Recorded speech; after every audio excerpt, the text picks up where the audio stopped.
You listen to me. I'm 31 years old. I signed up for YouTube in what year? June 2nd, 2006. A lot of you weren't even born. A lot of you were only 3, 4, 5 years old when I was on YouTube.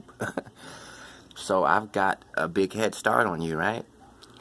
And I actually do community activism. I help kids out. I don't succeed a lot. For every 10 kids I don't help, I help one. It's difficult to reach these kids because the hold of rap music, they just all want to be gangbangers. This is unique for this particular generation. I would say it started in 2012 with that Aeropostale Hollister generation, Chief Keef. That wave happened, and now it's evolved into something a little bit more demonic. And why wouldn't you listen to me? I'm 31. I've been 19. You've never been 31. I've seen 19-year-olds go to prison, go to court, get life sentences. Uneducated. He dropped out in the 9th grade. He's stupid, basically.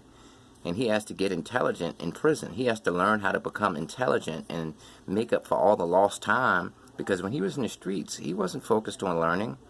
He didn't even know who he was. All he cared about was impressing his friends and playing this fantasy role of being a gangster, a killer. Now that he's in prison, after a couple of years in prison, he realizes that his case didn't go right. They took advantage of the fact that he was an idiot. He dropped out in the 9th grade. He had absolutely no idea what those words were in court. He doesn't understand those big, complex legal words. He's just sitting there with his head down, trusting his lawyer. And you kids don't understand it. It's so much content out there that shows you where this life is going to lead to. I've got a nephew who's 25. He was born in 96. And I told him, you're going to go to prison. And he did. He's got 6 years. I sent him letters. He sends letters back to me saying, I'm so sorry. Everything happened the way you said it. Now that I'm in prison, I've been in here for a few years now. Now I care about my education. Now I care about what am I going to do with my life. I didn't even care about that on the outside. But now that I'm in prison, I'm thinking about all that. I should have thought about that earlier, because you told me I was going to go down this road. And I'm not no saint. I'm not no magician, or I don't see the future. I just love young black kids, and I want them to be successful, because it's only 44 million black people in America. If all of us end up going to prison and killing each other, what are we going to do? This is a channel called Stories Written by a Current Prisoner.